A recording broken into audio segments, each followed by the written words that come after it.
There's this story I've always loved about these guys and an elephant, right? I want to say like an old kind of Ottoman Empire era story maybe.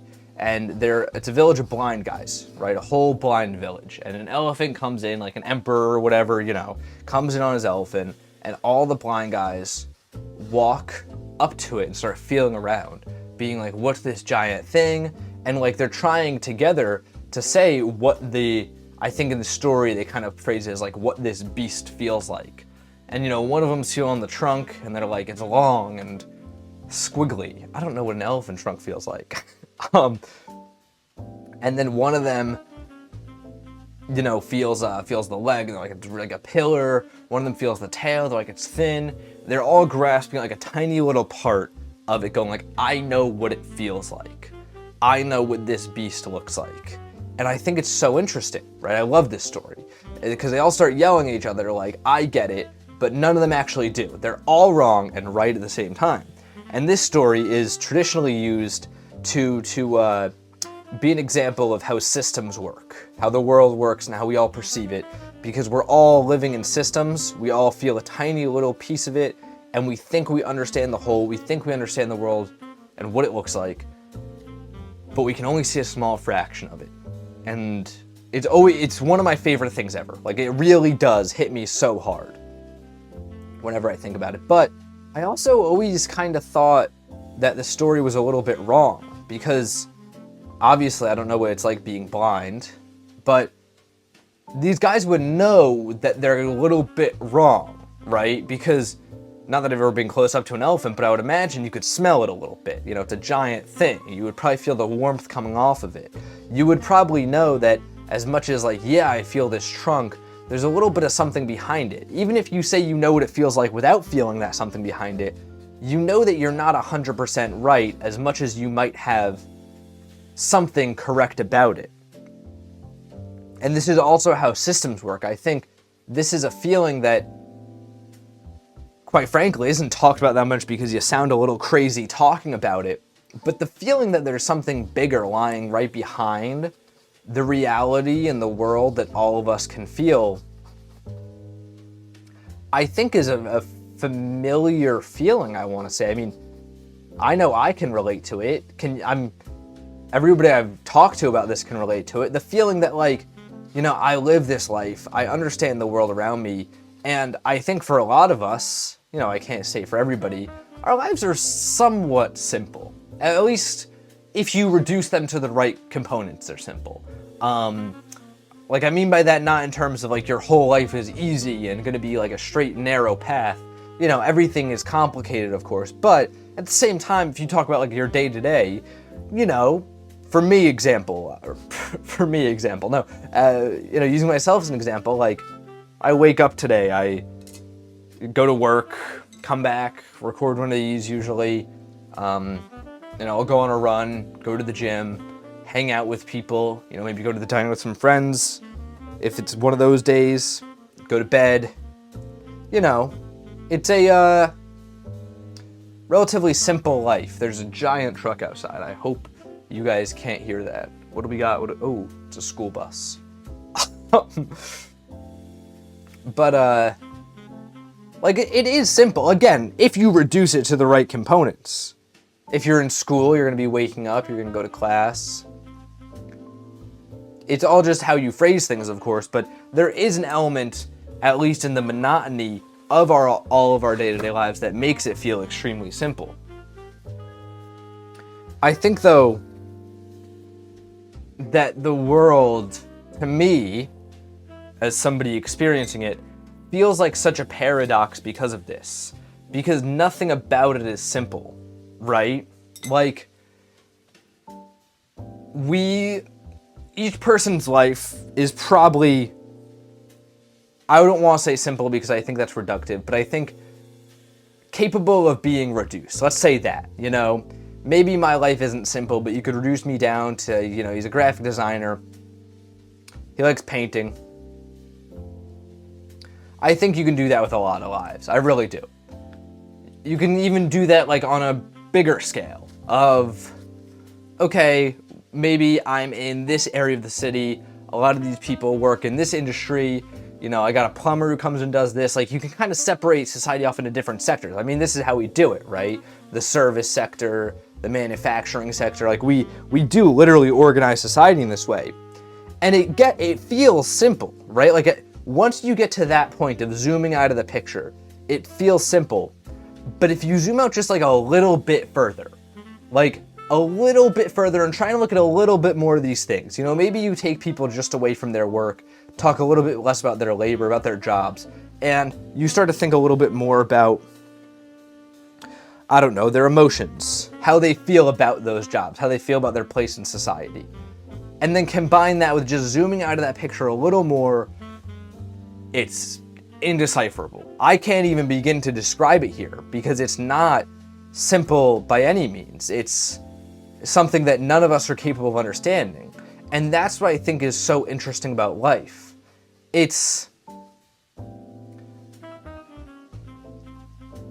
I believe, I don't know if I'm using the word, I think I'm kind of stretching how you could use the word paradox by saying this, but it feels a little bit like a paradox, to me at least, because just of the fact that it's simple yet so complicated all at the same time. Like, it's still, once you zoom out to that perspective, it's still simple. It's still built of those exact same pieces that we were talking about when we were just zoomed in a little bit more.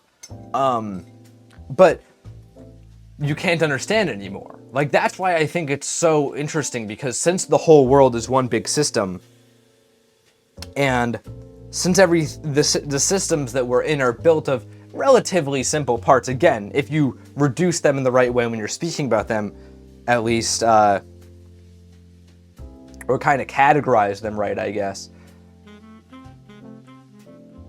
But it gets so complicated, you know, like, we're in the most complicated labyrinth of just everything all at once, whilst also being in places made up of simple parts.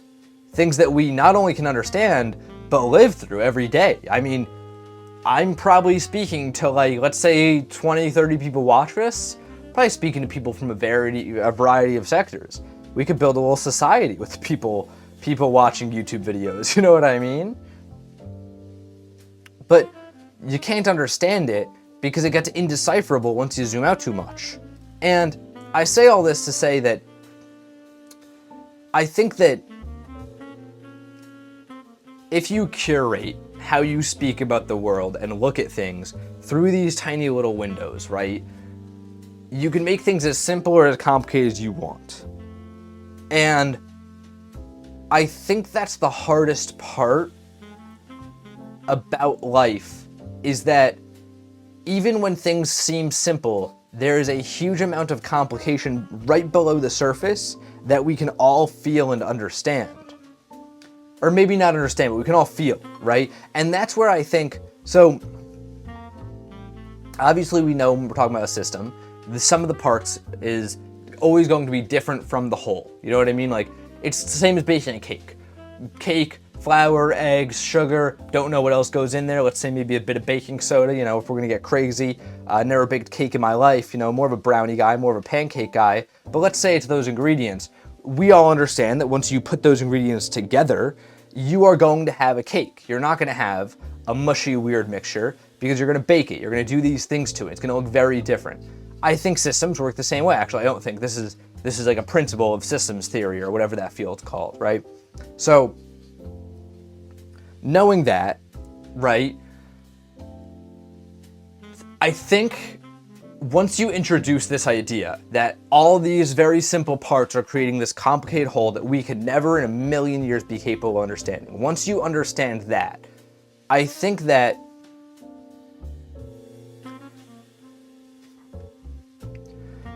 it makes it so that there's almost, I feel like saying like an energy or a force is just making me sound like the craziest meth head on the side of the road. But there's this other component that we're all capable of feeling. Maybe I'd call it a little bit of a harmony. That also makes me seem insane though. Maybe I should stop worrying about seeming insane. I don't know, I feel like the day you stop worrying about seeming insane is when you become insane. So I'm scared to do that. But, you know, I think there is this aspect here that we can all feel.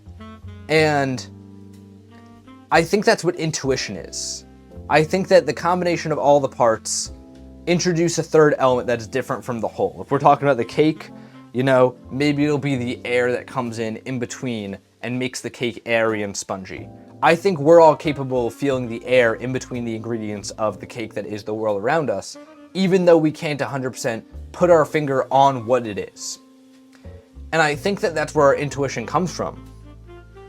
I also think this is why things can be as simple or as complicated as we as people want to make them, you know? If you just want to I know people who just go through their lives in the simplest ways you could ever imagine. And it sounds awesome. They just lock down a job, they go home from work, they just smoke a little bit, listen to a little bit of music maybe, hang out, and they're done. That's all they do. And they're like, this is great. This is all I ever want to do. Not to say their life's simple, that's still extremely reductive, but I mean, in a way, you can't say they don't have it figured out just a little bit, you know? But things can get as complicated as you want them to be. I mean, that's where, I think the news is so interesting, because, when you turn on any news station, oftentimes they'll be talking about, X happened, or A happened because of B and C, you know what I mean? And it's always so interesting to me, because it's when you really go out in the real world and talk to people, you kind of realize that maybe you don't understand the exact reasons why everything happens, but you understand it's just a little bit more complicated than cause and effect, you know? And I think the elements of this are what make it so that we have the ability to create art in a way that makes it, that can tap into things. Again, this is making me sound insane. I'm not talking about a spiritual energy. I'm not saying we're Jedis. That's not what I'm trying to say here. I'm saying that just as I'm doing this video and struggling to get out the words of what this other element is in the system around us that we're not capable of comprehending, I don't think words could do it, because the second words are able to do it, once we demystify the forces around us that are coming out of our systems, they will no longer be mystic, if that makes sense. You know what I mean? We demystify them. But with that being said, though, we also need to understand that they're still here, and we can all feel them. You know what I mean? I think everybody I've talked to says oh no, I know there's kind of a huge world beyond what I feel, just like those people feeling the elephant. They can feel the warmth of the elephant around them, even though they think they have a grasp on the part that they're nearest to. And that's why I think art always has a capability of speaking to us on a deeper level. Because I think when you create art, you have no choice but to get that emotion out in a way that perceives just a little bit beyond what a book about society could do. Just a little bit beyond what science can explain. And that's what I think art does, and that's why I think it works so well. Hope that makes sense. Probably doesn't. I want to do a bigger piece about this someday. Probably next year, though. I don't think I can do it this year. I don't think I'm there. But this is the painting. I'm experimenting with a deconstructed style. I've always wanted to do it. I did it in, I want to say, Paint&Talk 93. And maybe Paint&Talk, oh my god, 80-something?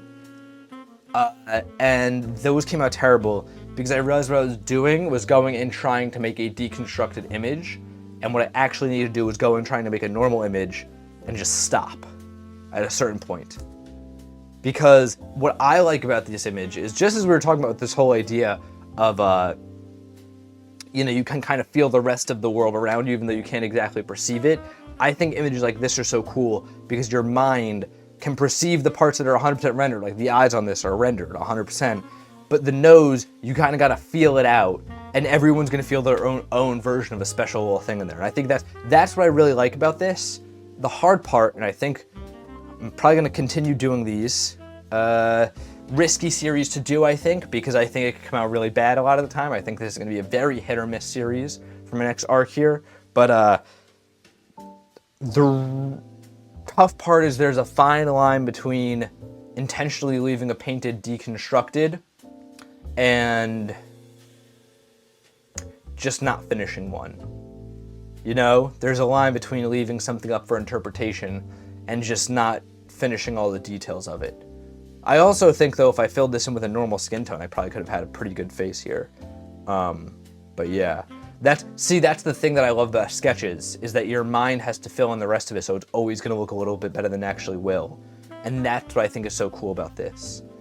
So yeah, I definitely want to continue on this path. Go check this out over on Instagram. Hopefully this talk made sense. I feel so bad that this is just, I think I was way in over my head here. But I do think there's something interesting here about this, about the way that all of our systems connect to our lives, how that translates into art. So I definitely want to continue this discussion in the comments below. Let me know what you think. And until next time, guys, gals, and pals, my name is Max Dice. I just had a voice crack. This has been Paint Talk episode 131. I'm here every morning, painting and talking with you all.